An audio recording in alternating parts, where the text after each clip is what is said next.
Welcome to YouTube channel GK GS with Manish sir. आज 12 जून 2023 है और आज की जितने भी महत्वपूर्ण करंट अफेयर होंगे वो हम इस वीडियो में डिस्कस करेंगे। तो आइए शुरू करते हैं आज का महत्वपूर्ण करंट अफेयर। आज का पहला प्रश्न है, विश्व प्रत्यायन दिवस कब मनाया गया है? तो ये मनाया गया है साथियों 9 जून को। कब मनाया गया? तो 9 जून को मनाया गया है। अब इस महीने में और कौन कौन से महत्वपूर्ण दिवस मनाए गए हैं? तो वैश्विक माता पिता दिवस 1 जून, विश्व दूध दिवस 1 जून, विश्व साइकिल दिवस 3 जून, विश्व पर्यावरण दिवस कब मनाया जाता है? तो 5 जून को, रूसी भाषा दिवस 6 जून, विश्व खाद्य सुरक्षा दिवस कब मनाया गया? तो 7 जून को मनाया गया। विश्व महासागर दिवस 8 जून को मनाया गया है। साथियों, मैं वीडियो के एंड में आपसे 5 प्रश्न करूंगा। जो भी बच्चे उस 5 प्रश्न के सही जवाब देने वाले पहले विजेता होंगे उन्हें गूगल पे, फोन पे या पेटीएम पे 20 रुपीज की राशि साथियों दी जाएगी। विश्व ब्रेन ट्यूमर दिवस कब मनाया गया? तो 8 जून को मनाया गया है साथियों। अब अगला प्रश्न आपका है, संयुक्त राष्ट्र महासभा के 78वें अध्यक्ष कौन बने हैं? तो संयुक्त राष्ट्र महासभा के 78वें अध्यक्ष बने हैं डेनिस फ्रांसीसी। कौन बने हैं? तो डेनिस फ्रांसीसी बने हैं। अब संयुक्त राष्ट्र महासभा साथियों, तो देखो यूनाइटेड नेशन का एक पार्ट है महासभा साथियों। तो यूनाइटेड नेशन की स्थापना साथियों कब हुई थी ये बताना है कमेंट बॉक्स में आपको, और इसका हेडक्वार्टर है न्यूयॉर्क में। इसके सेक्रेटरी जनरल कौन है? Antonio Guterres. देखो अमेरिका, रूस, ब्रिटेन, फ्रांस और चीन इसके अस्थायी सदस्य हैं। इसका मुख्यालय कहाँ है? तो न्यूयॉर्क के मैनहट्टन द्वीप पर इसका मुख्यालय बना है और इसका भवन 17 एकड़ जमीन पर 39 मंजिल का है। संयुक्त राष्ट्र का भवन साथियों। देखो इस 17 एकड़ भूमि को दान में किसने दिया था? तो जॉन डी रॉकफेलर ने इसे दान दिया था। देखो यूएन अमेरिका के तत्कालीन राष्ट्रपति फ्रैंकलिन डी रूजवेल्ट के द्वारा प्रदान किया गया है। अगर आपसे पूछे कि संयुक्त राष्ट्र का नाम संयुक्त राष्ट्र किसने रखा है, तो अमेरिका के जो उस समय तत्कालीन राष्ट्रपति थे फ्रैंकलिन डी रूजवेल्ट, उन्हीं के द्वारा रखा गया है। जब संयुक्त राष्ट्र की स्थापना हुई थी उस समय इसमें 51 देश थे और 51वां देश कौन बना था? तो पोलैंड बना था साथियों। देखो 26 जून 1945 को अधिकार पत्र पर तो केवल 50 राष्ट्रों के प्रतिनिधियों के हस्ताक्षर किए गए थे और उसके बाद 51वां देश कौन बना जब स्थापना हुई थी? तो पोलैंड बना। वर्तमान में संयुक्त राष्ट्र में कितने मेंबर देश हैं? तो 193 हैं, 193 हैं, जिसमें दक्षिणी सूडान जो है आपका वो 193वां है। अब देखो संयुक्त राष्ट्र संघ की कार्यकारी भाषा क्या है? अंग्रेजी और फ्रेंच, और अन्य भाषा है चीनी, रशियन, अरबी तथा स्पेनिश को भी मान्यता प्राप्त किया गया है, लेकिन कार्यकारी भाषा कौन है? अंग्रेजी और फ्रेंच। देखो संयुक्त राष्ट्र के अंग, संयुक्त राष्ट्र के 5 अंग हैं। एक महासभा है, सुरक्षा परिषद है, आर्थिक एवं सामाजिक परिषद है, प्रन्यास परिषद अर्थात ट्रस्टीशिप है साथियों, अंतर्राष्ट्रीय न्यायालय है और सचिवालय है। देखो अंतर्राष्ट्रीय न्यायालय का हेडक्वार्टर जो है वो नीदरलैंड के द हेग में स्थित है। कहां पर स्थित है? तो नीदरलैंड के द हेग में। अब अगला प्रश्न आपका है, हाल ही में किसने पोषण भी और पढ़ाई भी कार्यक्रम की शुरुआत की है? तो स्मृति ईरानी ने साथियों पोषण भी और पढ़ाई भी कार्यक्रम की शुरुआत की है। अब देखो महिला एवं बाल विकास तथा अल्पसंख्यक कार्य मंत्री कौन है? तो स्मृति ईरानी है। और भी कुछ मंत्रालय है जो आपके एग्जाम के लिए महत्वपूर्ण है।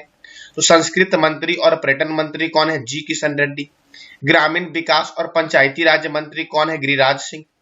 सूचना एवं प्रसारण तथा युवा कार्य एवं खेल मंत्री कौन है? तो अनुराग ठाकुर है साथियों। पर्यावरण एवं जलवायु परिवर्तन तथा श्रम एवं रोजगार मंत्री कौन है? भूपेंद्र यादव है। नवीन एवं नवीनकरणीय ऊर्जा मंत्री कौन है? राजकुमार सिंह है। जल शक्ति मंत्री कौन है? गजेंद्र सिंह शेखावत है जल शक्ति मंत्री। रेल मंत्री, संचार मंत्री तथा इलेक्ट्रॉनिक्स सूचना एवं प्रौद्योगिकी मंत्री कौन है? अश्वनी वैष्णव है। इस्पात मंत्री कौन है? ज्योतिरादित्य सिंधिया है इस्पात मंत्री। सड़क परिवहन एवं राजमार्ग मंत्री कौन है? नितिन जयराम गडकरी है। कृषि एवं किसान कल्याण मंत्री कौन है? नरेंद्र सिंह तोमर है। वित्त मंत्री कौन है? निर्मला सीतारमन। विदेश मंत्री कौन है? तो सुब्रमण्यम जयशंकर जो है वो है विदेश मंत्री साथियों। पशुपालन, डेयरी और मत्स्य पालन मंत्री कौन है? पुरुषोत्तम रूपाला। कानून एवं न्याय मंत्री कौन है? अर्जुन राम मेघवाल। पृथ्वी विज्ञान मंत्रालय किनके पास है? तो किरण रिजिजू के पास है। रक्षा मंत्री कौन है वर्तमान में? तो राजनाथ सिंह है रक्षा मंत्री साथियों। अब अगला प्रश्न आपका है, हाल ही में किस राज्य सरकार ने नई आवास योजना की शुरुआत की है? तो ओडिशा ने साथियों नई आवास योजना की शुरुआत की है। अब ओडिशा ने की है तो ओडिशा की राजधानी क्या है? भुवनेश्वर। ओडिशा के मुख्यमंत्री हैं नवीन पटनायक और यहाँ के गवर्नर हैं गणेशी लाल। यहाँ पे राज्यसभा 10 है और लोकसभा 21 है। गंजम जिला भारत का पहला बाल विवाह मुक्त जिला बना है जो ओडिशा का जिला है। ओडिशा में बैंक ऑफ महाराष्ट्र ने प्रोजेक्ट बैंक सखी लॉन्च किया। बाली यात्रा, नुआखाई महोत्सव, चंदन यात्रा और रज महोत्सव ओडिशा में मनाया जाता है। साथियों बुथुकम्मा फूल महोत्सव कहाँ मनाया जाता है? तो ये बताना है आपको कमेंट बॉक्स में। भगवान बिरसा मुंडा हॉकी स्टेडियम का उद्घाटन ओडिशा के राउरकेला में किया गया है। चिल्का अभ्यारण्य, सिम्बली पाल अभ्यारण्य, गहिरमठ वन्यजीव अभ्यारण्य और भितरी कनिका राष्ट्रीय उद्यान ये कहाँ पर है? तो ओडिशा में है। वैसीपल्ली वन्यजीव अभ्यारण्य, बद्रमा वन्यजीव अभ्यारण्य, नंद कानन वन्यजीव अभ्यारण्य, सप्तकोशिया बाघ रिजर्व और करलापट वन्यजीव अभ्यारण्य कहाँ है? तो ओडिशा में है। अगला प्रश्न आपका है, अग्नि प्राइम मिसाइल का रात पहली बार सफल परीक्षण किया गया है। कहां से किया गया साथियों सफल परीक्षण? तो एपीजे अब्दुल कलाम द्वीप से अग्नि प्राइम का रात को पहली बार सफल परीक्षण किया गया है। ये जो एपीजे अब्दुल कलाम है ये कहाँ है? तो ये ओडिशा में है। इसका पहले नाम था व्हीलर द्वीप और उसी व्हीलर द्वीप का नाम कर दिया गया है एपीजे अब्दुल कलाम द्वीप। देखो विक्रम साराभाई अंतरिक्ष केंद्र कहाँ पर है? तो ये बताना है आपको कमेंट बॉक्स में। सतीश धवन अंतरिक्ष केंद्र जो आपका है ये कहाँ है? तो ये आंध्र प्रदेश के श्रीहरिकोटा में है और चांदीपुर ओडिशा में है साथियों। अब देखो इस अग्नि प्राइम के बारे में जानते हैं। तो इसकी लंबाई है 34.5 फीट, इसका वजन है 11,000 किलोग्राम, इसकी रेंज है 2,000 किलोमीटर। साथियों यह परमाणु हथियार ले जा सकता है यानी कि ले जाने में सक्षम है। 1,500 किलोग्राम से 3,000 किलोग्राम वजन के हथियार को यह रख सकता है अग्नि प्राइम साथियों, और एक से अधिक हथियार साथियों इसे ले जाया जा सकता है। अब अग्नि मिसाइलों की रेंज के बारे में बात करते हैं तो अभी तक साथियों देखो अग्नि फर्स्ट का रेंज क्या है? 700 से 800 किलोमीटर। अग्नि सेकेंड का रेंज क्या है? 2000 किलोमीटर से अधिक। अग्नि 3 का रेंज क्या है साथियों? 2500 किलोमीटर से अधिक। अग्नि 4 का रेंज क्या है साथियों? 3500 किलोमीटर से अधिक। और अग्नि 5 का रेंज क्या है? तो इसका रेंज साथियों है 5000 किलोमीटर से अधिक। अग्नि 5 का रेंज है साथियों। अब अगला प्रश्न आपका है, हाल ही में किस अंतरराष्ट्रीय हवाई अड्डा ने यात्रियों के लिए डिजी यात्रा की शुरुआत की है? तो इंदिरा गांधी अंतरराष्ट्रीय हवाई अड्डा जो दिल्ली में है इसने साथियों यात्रियों के लिए डिजी यात्रा की शुरुआत की है। जिस तरह से डिजी लॉकर है उसी तरह साथियों डिजी यात्रा भी है। अब देखो कुछ महत्वपूर्ण अंतरराष्ट्रीय हवाई अड्डा है जो आपके एग्जाम के लिए महत्वपूर्ण है, जैसे गोपीनाथ बारदोली अंतरराष्ट्रीय हवाई अड्डा गुवाहाटी में है, इंदिरा गांधी अंतरराष्ट्रीय हवाई अड्डा नई दिल्ली में है, छत्रपति शिवाजी अंतरराष्ट्रीय हवाई अड्डा मुंबई में है, नेताजी सुभाष चंद्र बोस अंतरराष्ट्रीय हवाई अड्डा कोलकाता में है। अन्ना अंतरराष्ट्रीय हवाई अड्डा कहां पर है साथियों? तो चेन्नई में है अन्ना अंतरराष्ट्रीय हवाई अड्डा।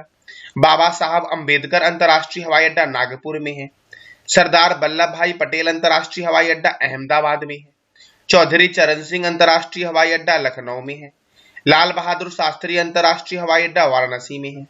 श्री गुरु रामदास जी अंतरराष्ट्रीय हवाई अड्डा अमृतसर में है साथियों। कहां पर है? तो अमृतसर में। शेख अल आलम अंतरराष्ट्रीय हवाई अड्डा श्रीनगर में है। राजीव गांधी अंतरराष्ट्रीय हवाई अड्डा हैदराबाद में है।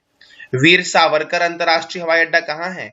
तो पोर्ट ब्लेयर में है साथियों। देवी अहिल्याबाई होलकर अंतरराष्ट्रीय हवाई अड्डा कहाँ है?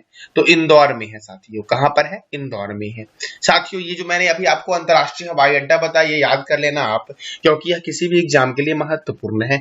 अब अगला प्रश्न आपका है, किस राज्य सरकार ने मुख्यमंत्री सीखो और कमाओ योजना की शुरुआत करने की घोषणा की है? तो मध्य प्रदेश ने साथियों मुख्यमंत्री सीखो कमाओ योजना की शुरुआत करने की घोषणा की है। अब मध्य प्रदेश ने की है तो मध्य प्रदेश की राजधानी क्या है? भोपाल। मध्य प्रदेश के गवर्नर कौन है? मंगू भाई छगन भाई पटेल। और मध्य प्रदेश के चीफ मिनिस्टर कौन है? शिवराज सिंह चौहान। मध्य प्रदेश में राज्यसभा 11 है और लोकसभा 29 है। ओंकारेश्वर राष्ट्रीय उद्यान, डायनासोर राष्ट्रीय उद्यान और कूनो राष्ट्रीय उद्यान कहाँ है? तो मध्य प्रदेश में है। 2023 के 17वें प्रवासी भारतीय प्रवासी दिवस का आयोजन मध्य प्रदेश के इंदौर में हुआ है और मध्य प्रदेश के इंदौर में देवी अहिल्याबाई होलकर अंतर्राष्ट्रीय हवाई अड्डा है। राजा भोज अंतर्राष्ट्रीय हवाई अड्डा मध्य प्रदेश की राजधानी भोपाल में है और भोपाल में है भोजताल झील। एशिया का सबसे बड़ा बायो सीएनजी प्लांट की शुरुआत इंदौर में हुई है। डिजिटल एड्रेस के साथ इंदौर शहर देश का पहला स्मार्ट सिटी बना है साथियों। मध्य प्रदेश का स्कूल अब सप्ताह में एक बार बैगलेस होगा। बालिकाओं के लिए पंख अभियान की शुरुआत मध्य प्रदेश ने की है। दीदी वाहन सेवा की शुरुआत गर्भवती महिलाओं के लिए राज्य मध्य प्रदेश ने शुरू किया है। और खेलो इंडिया गेम्स 2023 का सम्मेलन कहाँ हुआ है? तो मध्य प्रदेश में हुआ है। साथियों, खेलो इंडिया गेम्स में सर्वाधिक मेडल किसने जीता है? किस राज्य ने जीता है? तो इसका जवाब देना है आपको कमेंट बॉक्स में साथियों। लाडली बहना योजना की शुरुआत मध्य प्रदेश में हुई। राष्ट्रीय जल पुरस्कार 2022 किसे दिया गया है? तो मध्य प्रदेश को दिया गया है। अब अगला प्रश्न आपका है, न्यूयॉर्क शहर जून 2023 में दुनिया का सबसे वायु प्रदूषित शहर रिकॉर्ड किया गया है। ऐसा किस वजह से हुआ है साथियों? तो न्यूयॉर्क के जंगलों में आग लग गई है, जिस कारण से न्यूयॉर्क शहर साथियों 2023 में सर्वाधिक प्रदूषित शहर बन गया है। अब साथियों, ये न्यूयॉर्क शहर अमेरिका में है। तो मैंने आपको कई बार बताया है अमेरिका के बारे में, तो आज आपको बताना है साथियों अमेरिका के बारे में। अमेरिका की राजधानी क्या है? वॉशिंगटन है। अमेरिका के राष्ट्रपति कौन है? Joe Biden. और अमेरिका के उपराष्ट्रपति कौन है? कमला हैरिसन। अब साथियों आपको बताना है अमेरिका से क्या क्या स्टैटिक प्रश्न बनते हैं, ये बताना है कमेंट बॉक्स में आपको। साथियों, मैं फिर से रिपीट कर रहा हूँ, वीडियो के एंड में मैं आपसे 5 प्रश्न करूंगा। जो भी बच्चे उस 5 प्रश्न का सही जवाब देंगे और प्रथम विजेता होंगे साथियों, उन्हें 20 रुपीज की राशि गूगल पे, फोन पे या पेटीएम पे की जाएगी। अगला प्रश्न आपका है, वर्ल्ड टेस्ट चैंपियनशिप में भारत की ओर से सर्वाधिक रन बनाने का रिकॉर्ड किस खिलाड़ी के नाम है साथियों? तो ये विराट कोहली के नाम है। किसके नाम है? विराट कोहली के। अब साथियों क्रिकेट, तो इंटरनेशनल क्रिकेट काउंसिल का हेडक्वार्टर दुबई में है और इसकी स्थापना हुई 15 जून 1909 को। और इसके चेयरपर्सन कौन है? ग्रेग वारकेले। इसके डिप्यूटी चेयरमैन कौन है? इमरान ख्वाजा। और सीईओ कौन है? जियोफ एलोडिस साथियों। देखो, ये तो वर्ल्ड की संस्था है आईसीसी साथियों। भारत में क्रिकेट को कंट्रोल कौन करता है? तो बीसीसीआई अर्थात board of control for cricket in India. इसका हेडक्वार्टर है मुंबई में। कहाँ है? तो मुंबई में है और इसकी स्थापना हुई 1928 में और इसके प्रेसिडेंट कौन है? रोजर बिन्नी। क्रिकेट का जन्मदाता है इंग्लैंड। दुनिया का पहला क्लब हैमिल्टन क्लब है, जिसकी स्थापना 1760 में हुई। और दूसरा है मैरी लिबॉन, जिसकी स्थापना 1787 में हुई। क्रिकेट का पहला टेस्ट मैच 1877 में मेलबर्न में ऑस्ट्रेलिया और इंग्लैंड के बीच हुआ साथियों। पहला एक दिवसीय मैच मेलबर्न में इंग्लैंड और ऑस्ट्रेलिया के बीच 1971 में हुआ। प्रथम वर्ल्ड कप इंग्लैंड में वेस्टइंडीज और ऑस्ट्रेलिया के बीच 1975 में हुआ साथियों। Ranji trophy, Irani trophy, Vijay Hazare trophy, Moin Uddaula gold cup, Cooch Behar cup, Duleep trophy, champions trophy, Wills trophy, Asia cup और एसएच कप का संबंध किससे है? तो क्रिकेट से है साथियों। साथियों, आज आपको बताना है कमेंट बॉक्स में फुटबॉल से संबंधित कप और ट्रॉफी को। मैंने कई बार आपको बताया साथियों, तो आज आपको बताना है।